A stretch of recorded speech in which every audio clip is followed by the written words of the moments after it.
Friends, आज इस video में जानेंगे कि आखिर कैलाश पर्वत में ऐसी कौन सी चीज़ है, ऐसी कौन सी शक्ति है, ऐसा कौन सा रहस्य है जिससे कि व्यक्ति अगर कैलाश पर्वत पर चढ़ने की कोशिश करता है तो वो जीवित नहीं बचता है।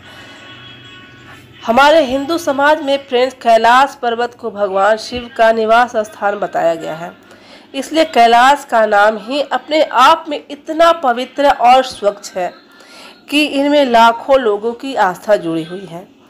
इसके अलावा कैलाश पर्वत बौद्ध और जैन धर्म के लिए भी अति महत्वपूर्ण स्थान है।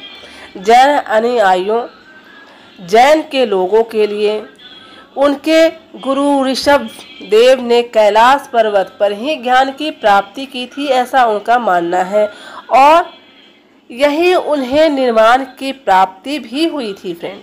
लेकिन आपको यह जानकर बहुत ही ज़्यादा आश्चर्य होगा कि कैलाश पर्वत अपने आप में एक बहुत ही बड़ा रहस्यमय है। कैलाश पर्वत से जुड़े ऐसे कई तथ्य हैं जिन्हें अब तक कोई नहीं सुलझा पाया है। वैज्ञानिकों ने भी इस बारे में कई बार पता लगाने की कोशिश की है, पर उनके हाथ छोटे मोटे अनुमान के सिवा और कुछ भी हाथ नहीं लगा। जानिए फ्रेंड कि क्या क्या ऐसी रोचक बातें हैं। सबसे पहला फ्रेंड कि कैलाश पर्वत जो समुद्र तल से 21,700 फीट ऊंचा है, सीधी सी बात है, यह दुनिया ऐसी रोचक बातें हैं। सबसे पहला फ्रेंड कि कैलाश पर्वत जो समुद्र तल से 21,700 फीट ऊंचा है, सीधी सी बात, पुत्र, सिंधु नदी और सतलज मुख्य नदियां हैं। जब हम कैलाश पर्वत से कुछ दूरी पर होते हैं तो हमें यह बर्फ से ढके हुए शिवलिंग की भांति प्रतीत होता है, लेकिन यह महत्वपूर्ण नज़ारा केवल अमरनाथ की यात्रा पर जाने वाले यात्रियों को ही देखने को मिलता है। आश्चर्य की बात यह है फ्रेंड कि दुनिया का सबसे ऊंचा पर्वत न होने के बावजूद भी कैलाश पर्वत पर कोई आज तक चढ़ नहीं पाया है, जबकि दुनिया की सबसे ऊंची चोटी माउंट एवरेस्ट पर आज तक 5,000 से भी ज़्यादा लोग चढ़ चुके हैं। यह भी एक आश्चर्यजनक बात है। शास्त्रों में कहा गया है फ्रेंड्स कि कैलाश पर्वत पर कोई भी जीवित व्यक्ति नहीं चढ़ सकता है, क्योंकि कैलाश पर्वत भगवान शिव का निवास स्थान है, इसलिए यह मोक्ष का धाम होता है। इसलिए यहाँ केवल पवित्र आत्माएं ही निवास करती है। आज तक देखा गया है कि जिस भी व्यक्ति ने कैलाश पर्वत पर चढ़ने की कोशिश की है तो रास्ते में रहस्यमय तरीके से उसकी मृत्यु हो जाती है।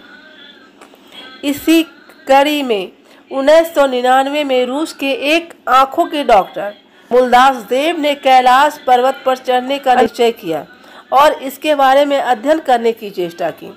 इसके लिए डॉक्टर साहब ने एक टीम बनाया जिसमें कई इतिहासकारक और जियोलॉजिस्ट सहित कुछ डॉक्टर भी शामिल थे। उन दोनों टीमों को मिलाकर कई दिनों तक सर्च अभियान चलाया गया, लेकिन खराब मौसम के चलते यह भी ठेठ कैलाश पर्वत तक नहीं चल सके।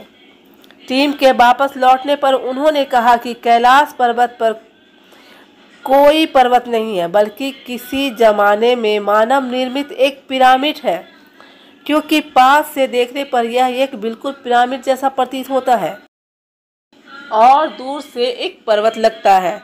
हालांकि उनके पास इसके कोई भी प्रमाण नहीं है फ्रेंड, यह मात्र उनका अंदाजा है। दूसरा बात,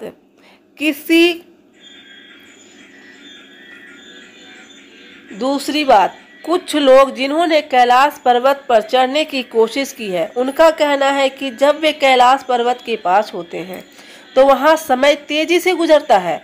इसके लिए कुछ प्रयोग भी किए गए हैं, जिसके सामने आया है कि एक सामान्य मनुष्य के नाखून एक हफ्ते में जितने बढ़ते हैं, कैलाश पर्वत के आसपास पहुंचते ही वह नाखून 2 दिन के अंदर बढ़ जाते हैं।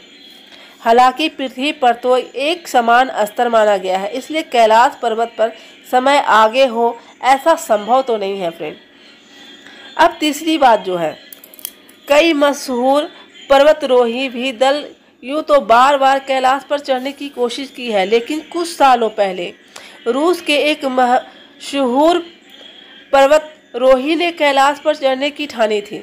वह कई दिनों तक पर्वत की ओर चढ़ता रहा, लेकिन जब वह अपने लक्ष्य से थोड़ी दूर था, तब बीच रास्ते में ही वह वापस लौट आया।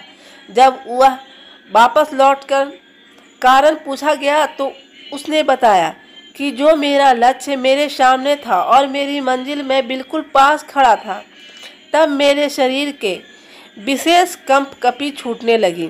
मेरा हृदय इतने जोर से धड़कने लगा मानो अब मैं दुनिया छोड़कर जाने वाला हूँ।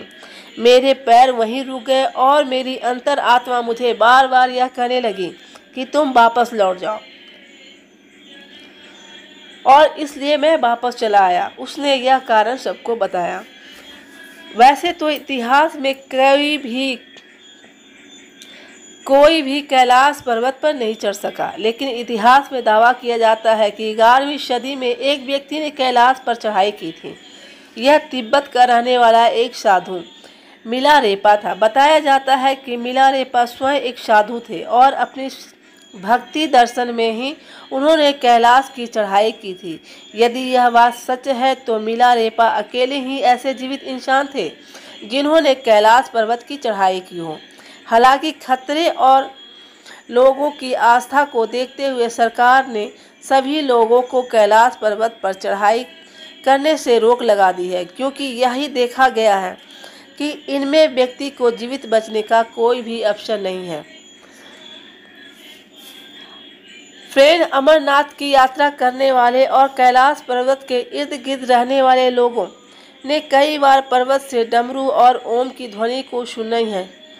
दिन हो या रात ऐसा प्रतीत होता है कि भगवान शिव लगातार ओम का वाचन कर रहे हैं। वैज्ञानिकों ने भी इस संदर्भ में कई बार पता लगाने की कोशिश की है, परंतु उन्हें कुछ भी स्पष्ट रूप से पता नहीं चला है।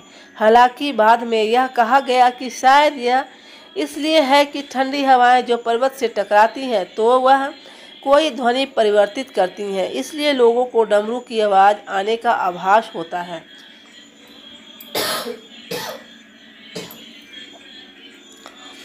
शास्त्रों में कैलाश पर्वत को ब्रह्मांड का केंद्र माना गया है और वैज्ञानिक मत के अनुसार भी कैलाश पर्वत पृथ्वी का केंद्र है। एक ओर उत्तरीय ध्रुव स्थित है, दूसरी ओर दक्षिणी ध्रुव। इन दोनों के मध्य में हिमालय पर्वत की माला है और हिमालय पर्वत माला का केंद्र कैलाश पर्वत है। शास्त्रों में कैलाश पर्वत को अक्षमुंडी भी कहा गया है, यानी वह स्थान जहां आकाश धरती से आकर मिलती है।